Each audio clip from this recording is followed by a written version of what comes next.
sei que a chuva é pouca, que o chão é quente, mas tem mão boba enganando a gente, secando o verde da irrigação.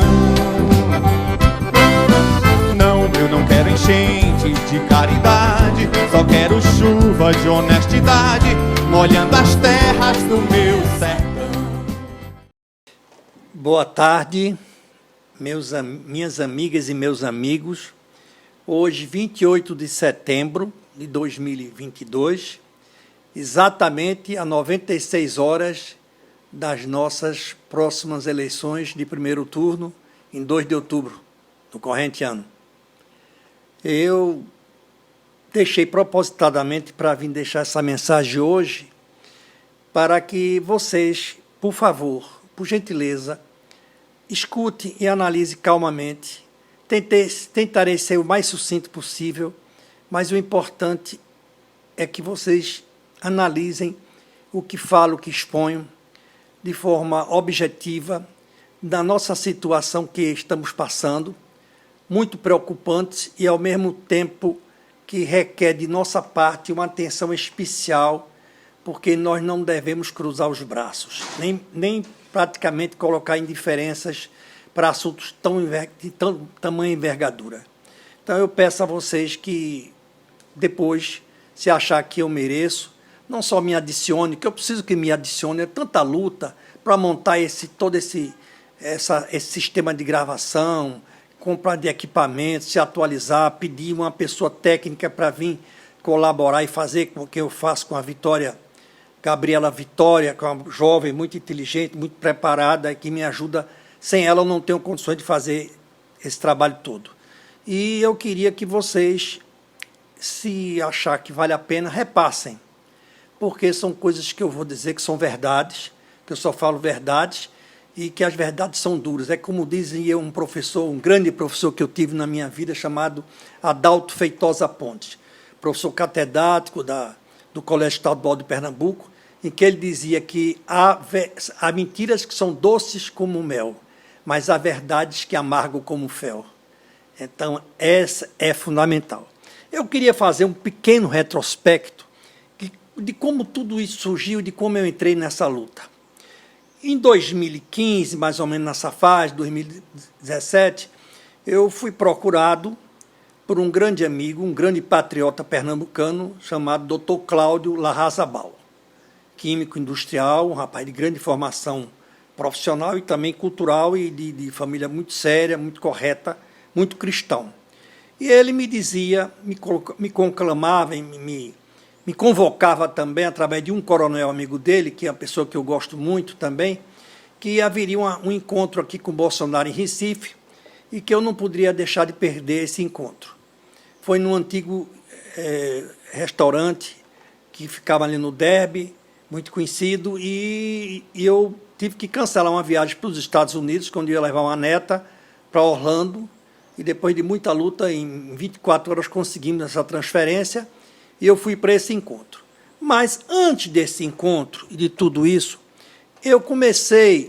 quando eu comecei a entrar realmente na parte da internet, através das redes sociais, eu comecei a me preocupar com o estado a situação do Brasil, com um partido altamente deletério, sem nenhuma classificação, que era o PT, vindo das mãos sujas e imundas de uma consciência não pura do seu FHC, que usou o próprio PT para ser uma das armas para ele se perpetuar no cargo, que havia uma combinação, depois do Lula ele ser reeleito, ele novamente assumir a presidência da República, e o senhor Lula se deixou levar por ele, porque tinha uma inteligência menor, era muito astuto, mas não tinha a competência intelectual e de formação que o senhor Fernando Henrique teve, e o senhor Fernando Henrique Cardoso criou o Fórum de São Paulo e preparou toda essa frevança que nós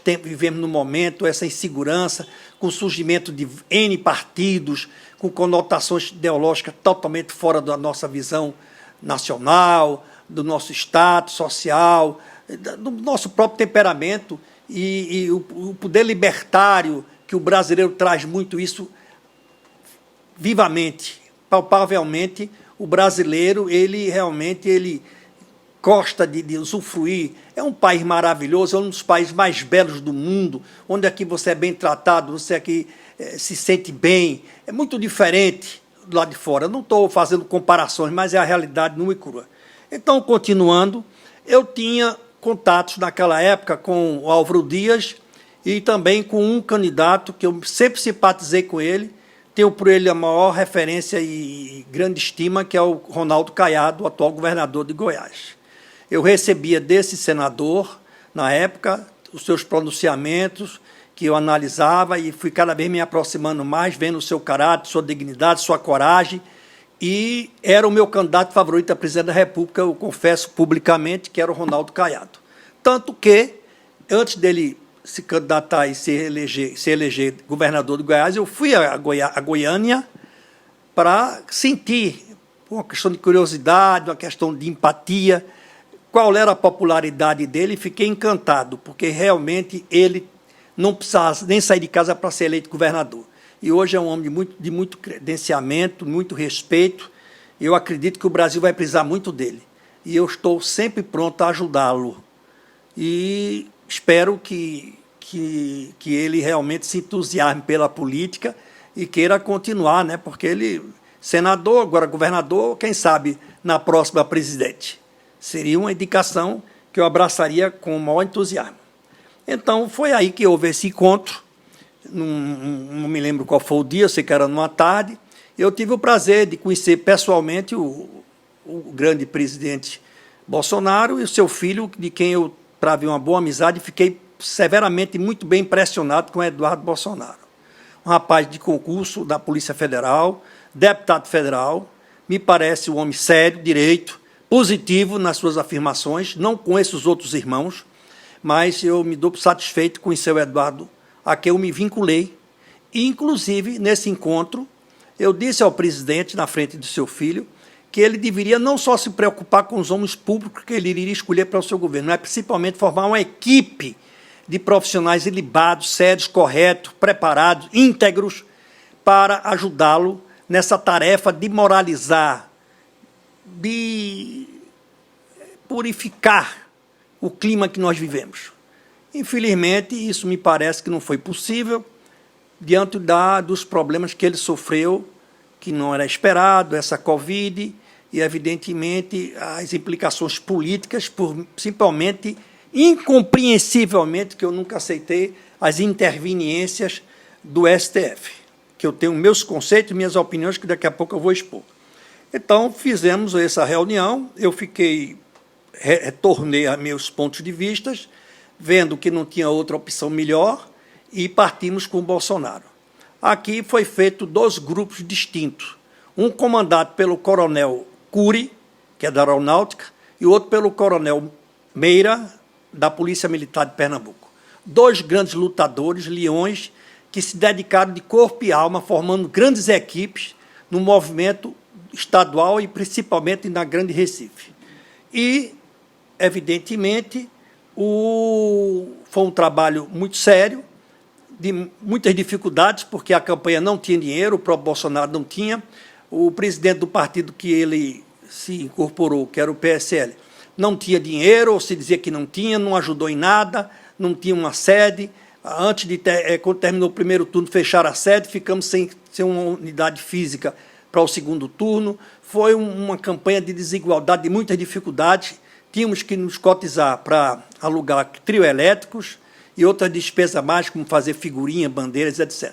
Mas vencemos a parada e eu me agrupei a uns amigos, que eu não vou nomear porque são alguns, para não tomar tempo, que deliberadamente, espontaneamente e desinteressadamente, eles se colocaram à disposição e a gente participava de vários desfiles, de várias passeatas aqui no Grande Recife, cada motorista num carro para aumentar a quantidade de participantes, para mostrar a presença maciça de um grupo maior.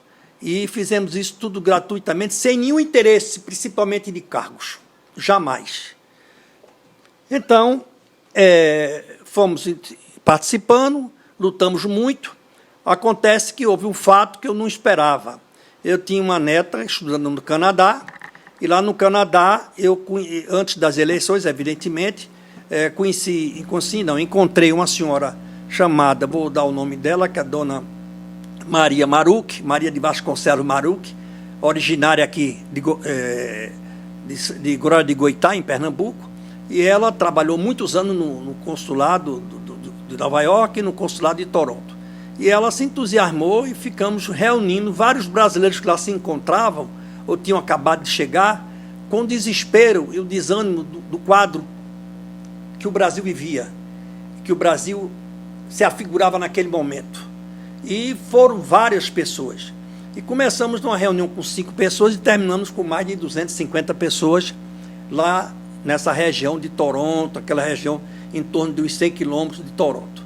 E foi de sucesso absoluto, tanto que eu tive que voltar depois da eleição para agradecer pessoalmente a esses grupos. E também aproveitamos, passamos uma semana em Nova York e em Miami, para também fazer a mesma coisa, copiado que nos fizemos no Canadá, que ninguém sabe, pouca gente sabe, porque eu não sou de fazer autopropaganda, mas quero deixar bem claro que fomos com os nossos recursos. Eu e minha esposa, Maria Irene, que foi uma mulher dadivosíssima, dedicada, entusiasmada, e percorremos o Canadá quase inteiro, fomos até Quebec, e nos Estados Unidos, Miami, fomos a Orlando e fomos a Nova York. E o resultado foi excepcionalmente bom, com o eleitorado pró-Bolsonaro. Havia um grupo forte, muito agitador, muito agressivo, principalmente em Toronto, do PT. Mas conseguimos, através da participação da Maria Maruc, essa ponderação e esse equilíbrio, e que devemos muito a ela. É uma funcionária aposentada, por sinal, muito injustiçada, como todos que participam dessa área diplomática brasileira. Para você ter ideia, agora, recentemente, estamos passando uma crise grave, inclusive para as eleições do dia 2, no consulado de Portugal, onde mais ou menos 45 mil votos de brasileiros, que não tem como fazê-lo, porque os funcionários entraram em greve, porque fazem 15 anos que não recebem um reajuste. Isso é um absurdo diante das concessões, da benesses, que aqueles que resiliam em causa própria, que é no caso os deputados e senadores, e também os juízes, desembargadores e ministros das cortes superiores. Esses não têm prejuízo de nada. É uma injustiça que tem que ser reparada pelo próprio presidente, pelo próximo presidente da República, porque não é justo. Então, fizemos esse trabalho e estamos agora nessa situação de incertezas, de preocupação, embora que eu tenha uma absoluta convicção que a Bolsa Povo, que eu falo é o voto popular, é sagrado para o Bolsonaro. Eu tenho absoluta certeza. Andei também, agora recentemente, em regiões aqui no Nordeste, a custo próprio, ninguém pagou, eu fui porque quis, e não fui nas capitais, a não ser Fortaleza, mas fui a várias cidades desenvolvidas do interior do Nordeste. E voltei encantado, eu diria até emocionado. Conheci pessoas que nunca vi na minha vida, e fomos nos aproximando, conversando em restaurantes, em passeios turísticos, etc. e tal, e fiquei impressionado com a popularidade e a confiança que eles têm em Bolsonaro. O povo brasileiro, não se iluda, só está faltando pequenas coisas. Educação, que é fundamental, para que a pessoa tenha discernimento, tenha capacidade de decisão, inclusive principalmente para votar e para vencer na vida honestamente, e saúde, porque nós vivemos totalmente abandonados nesses dois campos, educação e saúde. Fizeram do Ministério da Saúde, há bem pouco tempo atrás, um balcão de negócio com um deputado que era ministro, que hoje vive lá no Paraná, todo mundo sabe quem é. E recentemente, infelizmente, por um lapso de que eu não sei, foi feito uma coisa parecida, não igual, porque não poderia ser igual, dentro da dimensão que foi feita no Ministério da Saúde, no Ministério da Educação, em termos de que fizeram uma forma de que gerasse alguns dividendos que não era importante para o país, mas sim para grupos ou pessoas. Essa é a realidade. Então, o Brasil precisa de educação e saúde. Isso é fundamental, e eu espero que os próprios governantes venham realmente assumir para servir, não se servir como tem sido até o momento. Pessoas que venham dar sua alma, seu coração, seu devotamento, uma dedicação integral à atividade pública, porque, acima de tudo, todos eles são o quê? Funcionários pagos por nós. Eles não são nenhuma autoridade que venha dizer assim, eu que pago tudo, que banco tudo. Não, eles têm que se submeter para agradar a população, as reivindicações que são milhares. Nessa viagem que eu fui, é bom relembrar que todos eles têm ideias maravilhosas. Eu fui numa cidade chamada Bananeiras, na Paraíba, que eu acho que pouca gente conhece, mas que está num impulso tremendo na área de turismo. Uma região agradabilíssima, onde lá eu conheci o restaurante daquele famoso comediante nordestino, se não brasileiro, que é o Zelezinho, que infelizmente estamos perdendo os grandes comediantes nesse país, e que estão trabalhando divinamente bem, sabem receber, sempre tratar, né? Tive em hotéis, quando fui muito bem recebido, muito bem tratado, e aqueles nordestinos daquela região, eles têm uma confiabilidade, uma segurança de que esse Brasil tem que mudar.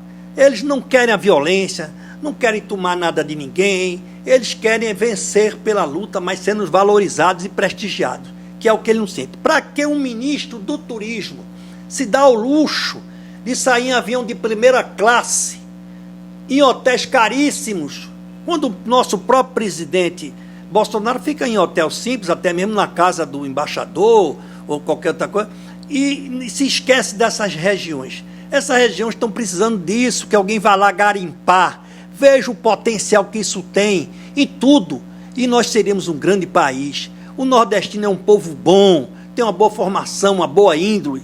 É isso que nós precisamos ligar e focar isso plenamente. Lamento muito esse distanciamento que há da classe política e desses gestores em querer trazer para cá cassinos.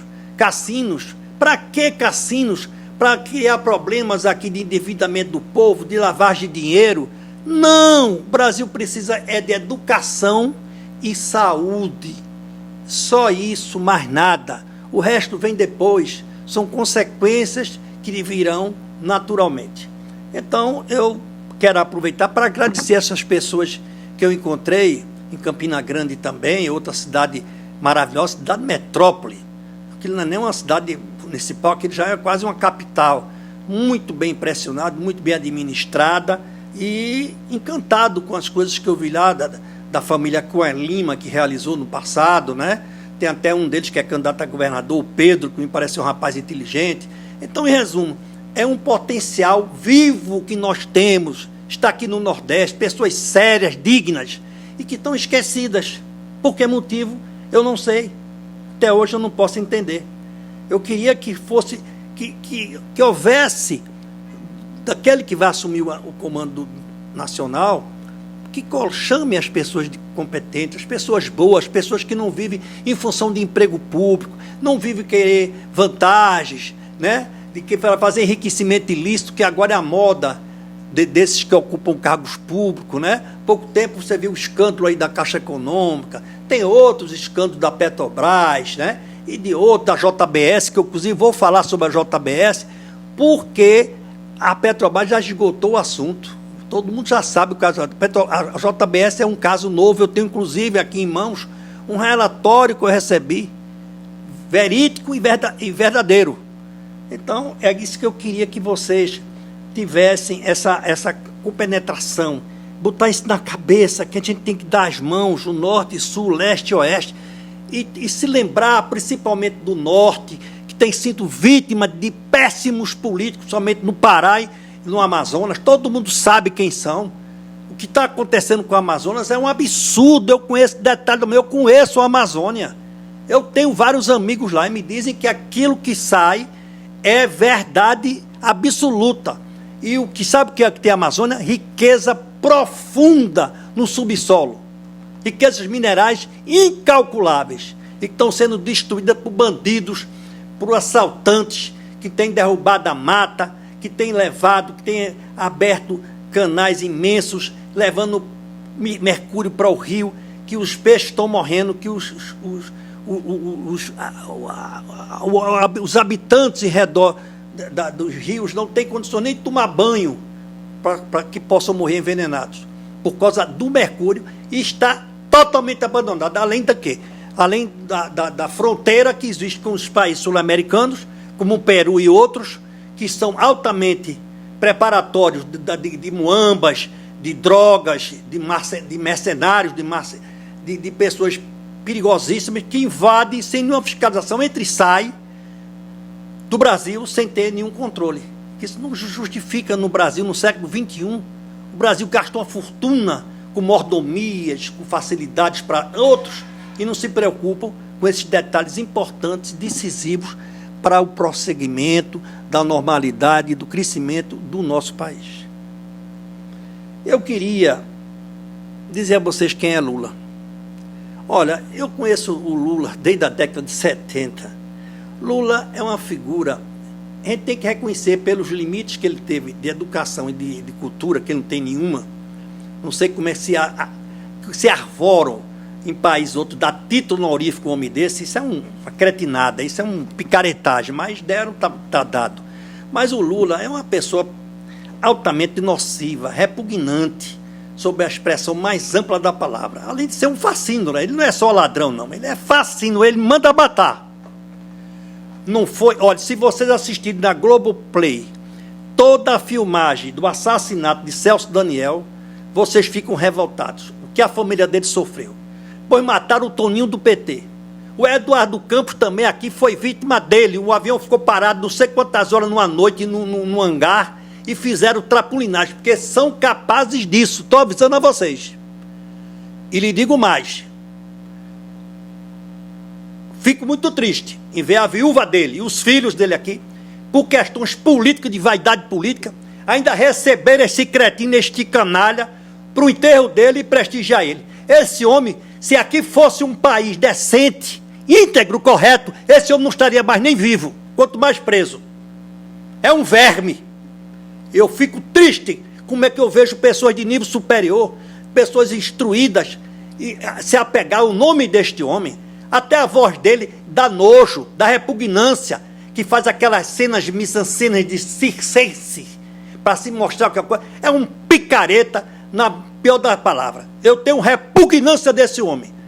Faço qualquer negócio para que ele não volte à cena dos crimes que ele cometeu, que saiu com 4 caminhões baú do Palácio da Alvorada, levando todos os bens e presentes que receberam de autoridades mundiais, e colocou dentro de um depósito pago por ele, inclusive um Cristo, inclusive uma obra de Aleijadinho, que até hoje eu não sei nem se devolveu.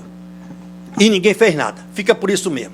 Esse homem era para ser banido, não podia nem condição de andar a pé ou sozinho em qualquer rua em Recife, no Brasil.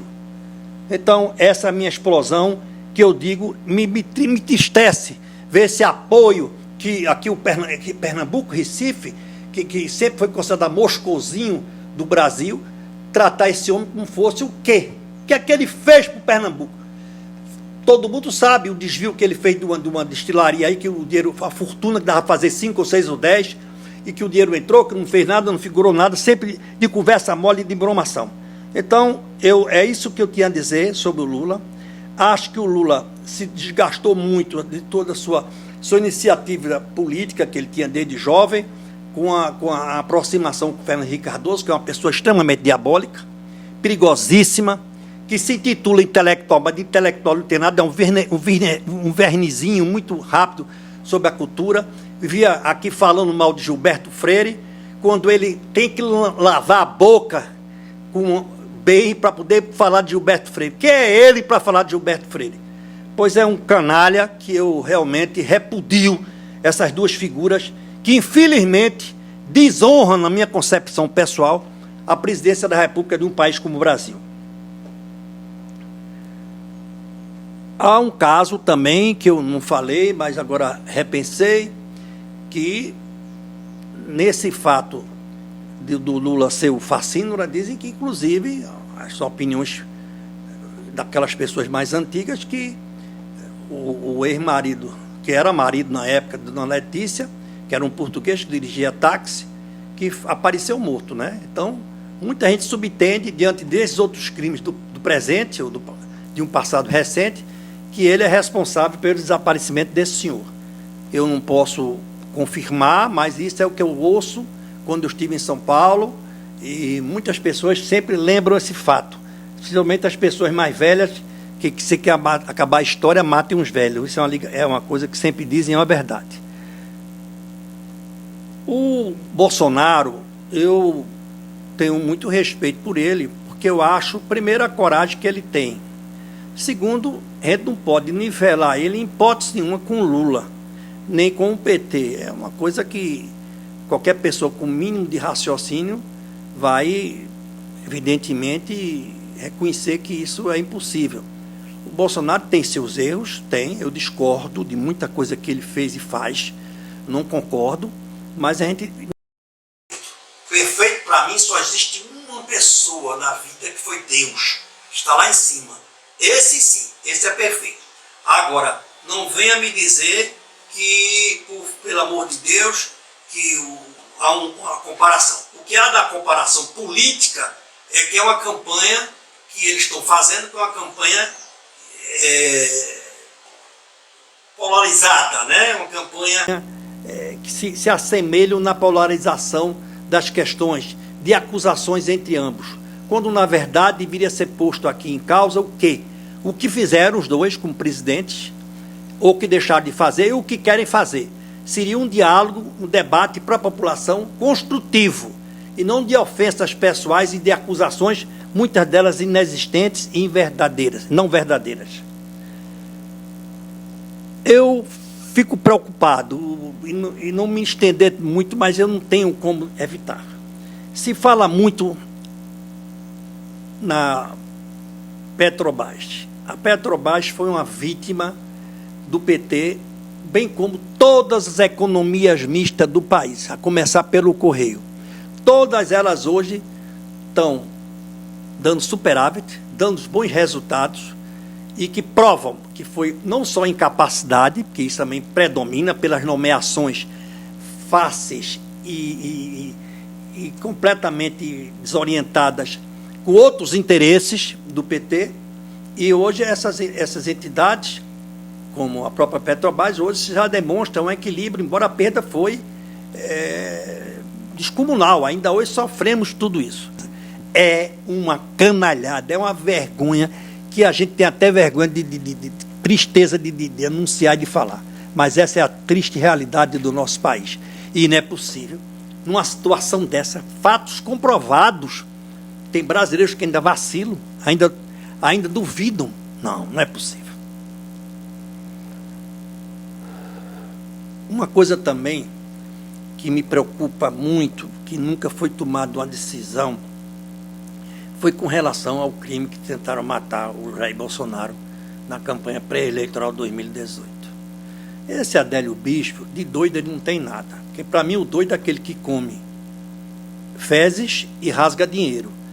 Ele nem uma coisa nem outra, porque tinha os melhores telefones celulares na mão, tinha o melhor notebook na mão, sabe tudo. Ele foi um cara, um pau mandado, todo mundo sabe as ingerências, as amizades que ele tinha como político no Congresso Nacional, inclusive com o seu Jean Willis, que é do mesmo time dele, né, uma figura que não tem definição como gente, esse Jean Willis. Até o nome dele é um nome que não é brasileiro. Esse canalha, essa criatura que sinceramente dispensa comentários, foi que introduziu ele, fez a entrada no Congresso, fez aquele álibi, todo mundo sabe. Agora, o que nos surpreende, sobre modo, é como é que um presidente da República se elege e, com toda a força que o cargo lhe dá, ele não tem condições de levar isso adiante e apurar quem foi, pelo menos, os mandantes, que contratou advogados porta de xadrez por uma fortuna para defendê-lo. Uns picaretão, que o advogado de bem, correto, não entra numa dessa. Eu sou advogado e não havia preço e dinheiro que eu aceitasse um caso desse. E ninguém descobre quem é esse bandido que finge hoje que é um doente. Doente de quê? Ah, que nada, meu amigo. Doido já disse. Doido daquele que come fezes e rasga dinheiro. Ele não faz nem uma coisa nem outra. Então não vamos inventar desculpas amarelas com um fato desse, e que corre, ainda hoje, a coisa totalmente trabalhada por pressões superiores, que isso não vem de baixo, não, isso vem de cima. Todo mundo sabe de quem vem. O presidente sabe. Não sei por que ele não tomou nenhuma providência. Quando eu falo nisso, eu fico muito preocupado também com as pessoas que se aproximam dos políticos e das campanhas políticas. A grande maioria são aproveitadores, bajuladores e que querem vantagens pessoais. Eu vou citar um caso. Quando eu voltei do Canadá, já tinha passado a eleição, o presidente Bolsonaro foi eleito, eu fui convidado por várias pessoas, inclusive alguns militares da reserva, para assumir o comando do B, na época era B-17, depois se transformou em B-38, eu não sei se vai se transformar em B-22, eu não sei. Sei que eu era 17 por 38. E eu, no início, fiquei interessado, porque eu gosto, não vou dizer que não gosto, de movimento. Fui líder estudantil anos e anos no meu estado, tanto secundarista como universitário. Participei de algumas reuniões da Uni, então tenho uma certa vivência. Eu não entrei para a política, porque, primeiro, eu não aceito essa política que se pratica no Brasil. Não concordo com esses partidos que não existem, são 37 partidos que só pensam em dinheiro. Foram 22 bilhões entre fundo partidário e esse orçamento secreto, que daria para ajeitar toda a educação, toda a saúde, e ainda sobrava dinheiro. E fazia tudo modelar como é no Canadá. Se vocês forem conhecer as escolas públicas no Canadá, poucas, eu acredito, raras, escolas particulares têm aquele mesmo nível, não só de educação, mas também de conforto físico e de instalação para os alunos. Lá, a educação é de graça, como a ciência médica também é. Não é como aqui. É bom que se diga. Infelizmente, eu fico preocupado porque a gente não vê nada evoluir nesse sentido. E esses empresários, alguns deles, não posso nomear todos, porque eu também não vou generalizar, mas alguns deles exageram nas suas apresentações, se vestindo de gravata, de terno todo verde e tal. Eu peço desculpa ao seu Luciano Hang, chamado Velho da Van. Eu sei que ele fez um patrimônio realmente raro, eu diria até inimaginável, porque se vocês soubessem que ele, só de um ano para o outro, de 2021 para 2022, ele cresceu 78% do seu patrimônio. Realmente é digno de louvor, viu? É um homem que faz mágica. E ele, tem um patrimônio pessoal de 22 bilhões de reais.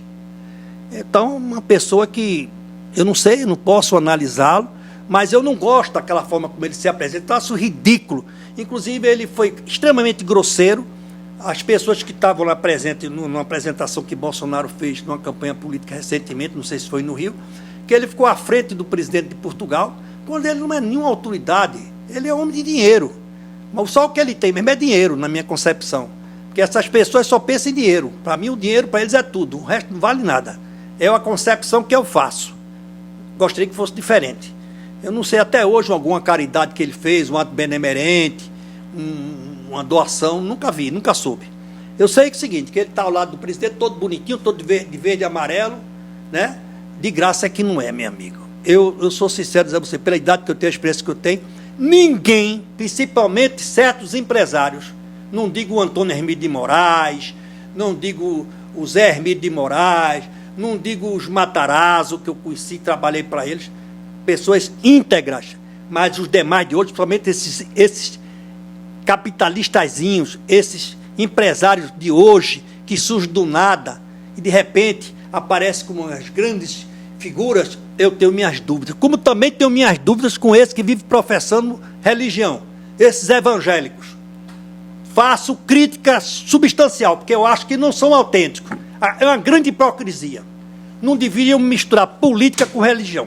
Religião é uma coisa sagrada e ninguém deve usar Jesus Cristo ou Deus para seus objetivos pessoais.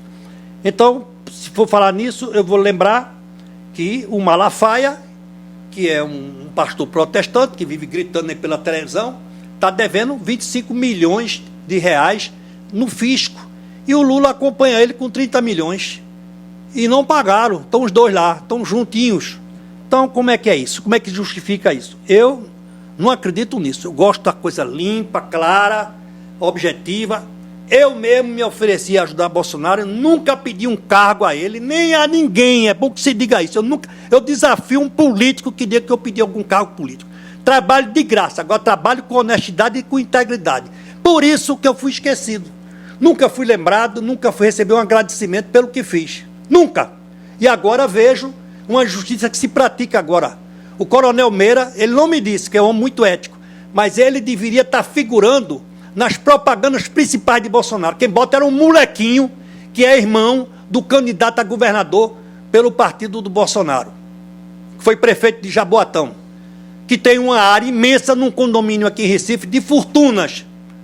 Eu quero saber como ele adquiriu isso. O pai dele todo mundo conhece.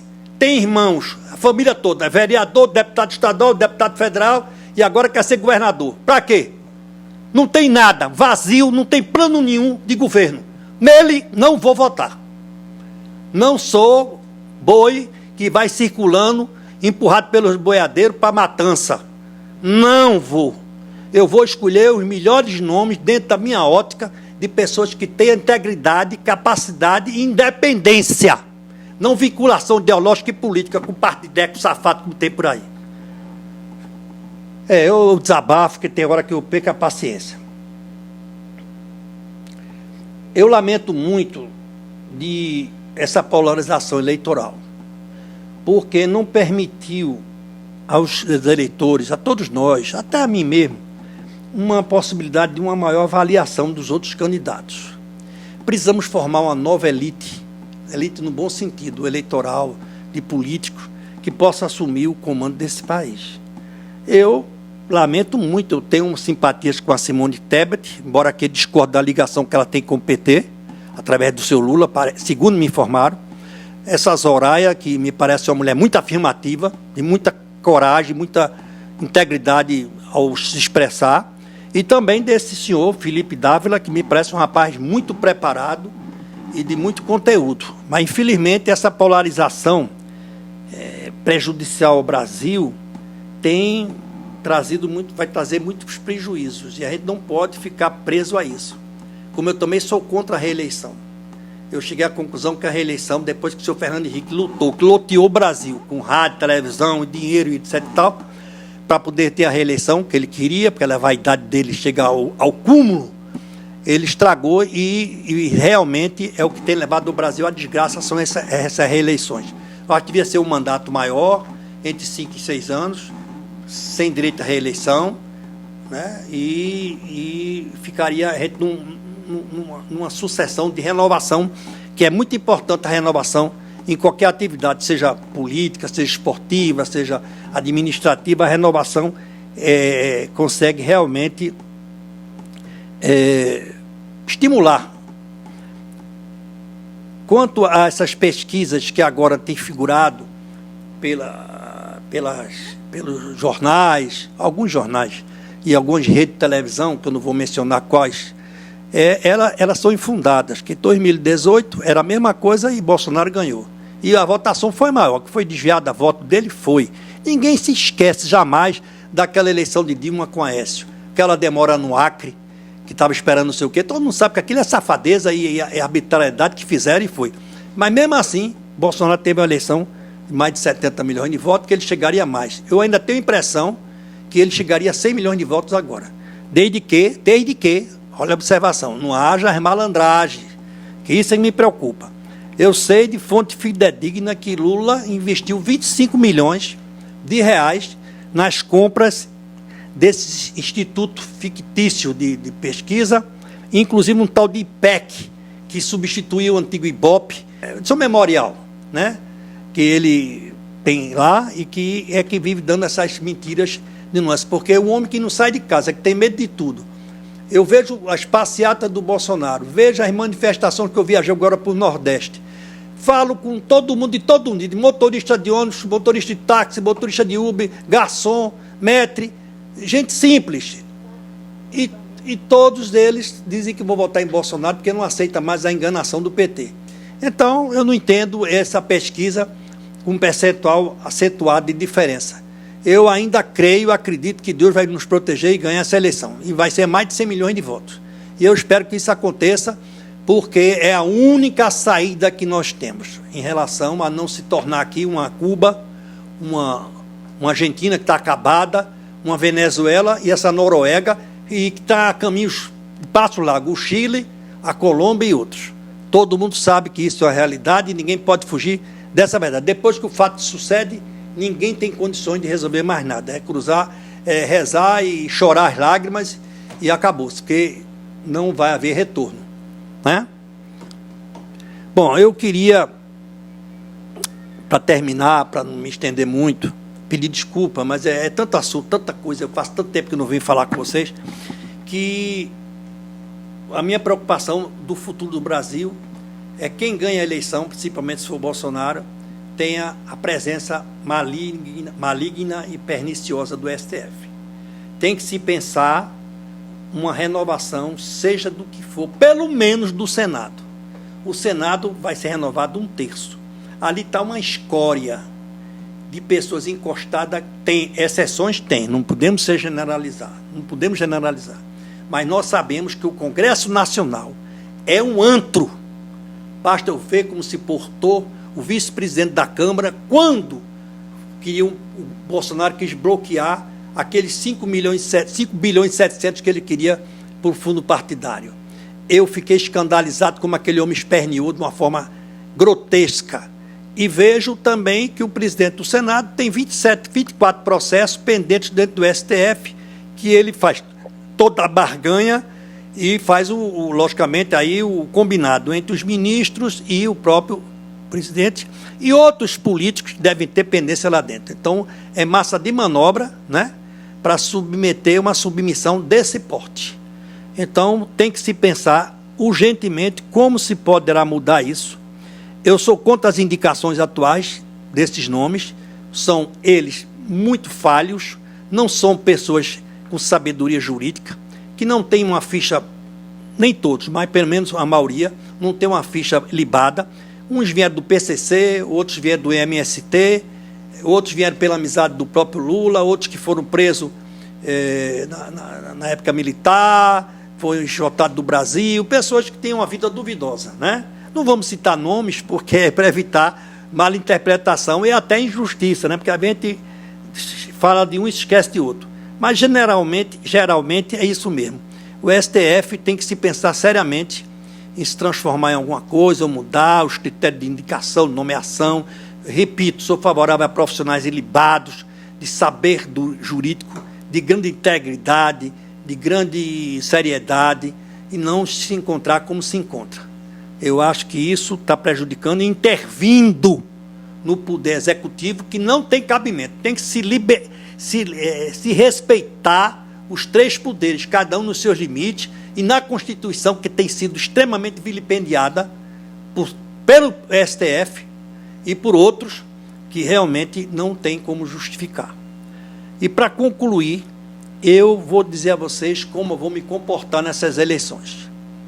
Várias pessoas têm me escrito, têm me telefonado, perguntando quem são os meus votos. Eu não gosto, não é com medo de esconder, não. Eu não tenho medo de nada. Somos de vida limpa. Eu tomei a decisão, depois de ouvir o pouco que sei, pelas que ainda servem essa publicidade da televisão, né, os guias eleitorais, de ver quem realmente tem um certo conteúdo, tem um certo compromisso. E resolvi, juntamente aqui com os meus, da minha casa, tomar uma decisão. Quem me perguntar, eu digo. Para governador, nós temos 2 governadores bons para escolher para Pernambuco. É a Raquel Lira, que é a 45, e o Miguel Coelho, que é o 44. Vou repetir novamente. Raquel Lira, 45, e o Miguel Coelho, 44. Não tenho nenhuma aproximação com os 2, mas sei que o Miguel Coelho foi o melhor prefeito de Pernambuco nesses últimos anos. Nesses 2 últimos mandatos que ele fez, tem feito pessoas de Petrolina, que não são políticos, que fazem os maiores elogios dele. Um rapaz jovem, a forma de falar, de expor, me impressionou muito. Acho que ele merece uma oportunidade, se não agora, mas deve merecer uma oportunidade nas próximas eleições, porque é um rapaz preparado. E a Raquel Lira, ela tem ao seu lado uma pessoa que eu prestigio muito e valorizo muito, que é uma mulher íntegra, Priscila Krause. uma mulher lutadora, seríssima, competente, que eu admiro, reverencio e homenageio ela aqui agora, porque é uma das poucas que eu tiro o chapéu. Essa, vale a pena conceder meu voto. Votei nela para deputado estadual mais de uma vez e vamos votar também em Raquel por conta dessa ligação que, para mim, é fundamental. E temos para senador um rapaz que eu não conheço também, ele nunca me viu, mas acho ele muito centrado, muito ponderado e me parece muito competente, que é o seu Carlos de Andrade Lima, do 444 é o seu número, vou repetir, Carlos de Andrade Lima 444, que me parece um rapaz de muito futuro. E, pelos elogios que eu tenho de pessoas que o conhecem, diz que é um rapaz de vida limpa, muito sério e um idealista. Para deputado federal, vou votar com o maior prazer no meu amigo Coronel Meira, esse homem que foi um lutador nas campanhas iniciais de Bolsonaro, foi um verdadeiro precursor aqui em Pernambuco e que não foi valorizado nessa eleição. Ele merecia ter um destaque maior do que os outros tiveram, porque ele realmente é digno desse elogio que eu faço. Então, voto em Meira e recomendo a todo mundo, se quiser votar no nome de coragem, sério, voto no Coronel Meira, número 2210. Vou repetir, Coronel Meira, 2210.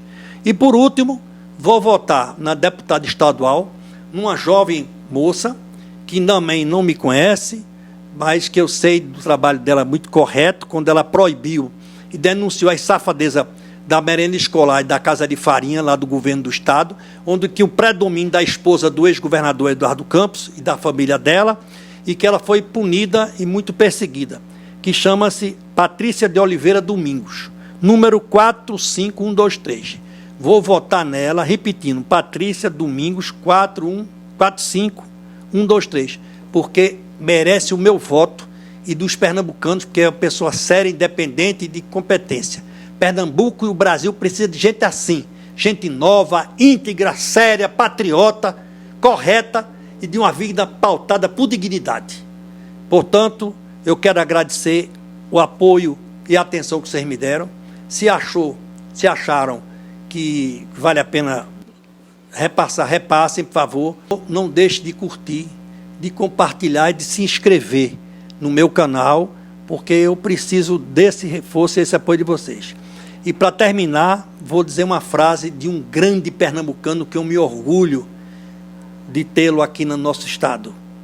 O verdadeiro patriotismo é aquele que concilia a pátria com a humanidade.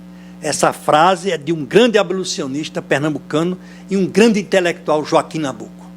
Um homem que honra Pernambuco e a todos nós. E as minhas homenagens à família dele, com quem eu me comunico frequentemente, e tenho muito orgulho de ter homens como ele, como Gilberto Freire, vários outros, que eu, no momento, eu não vou mencionar, porque pode escapar alguém, mas são pernambucanos que enobreceram a nossa cultura e a nossa gente.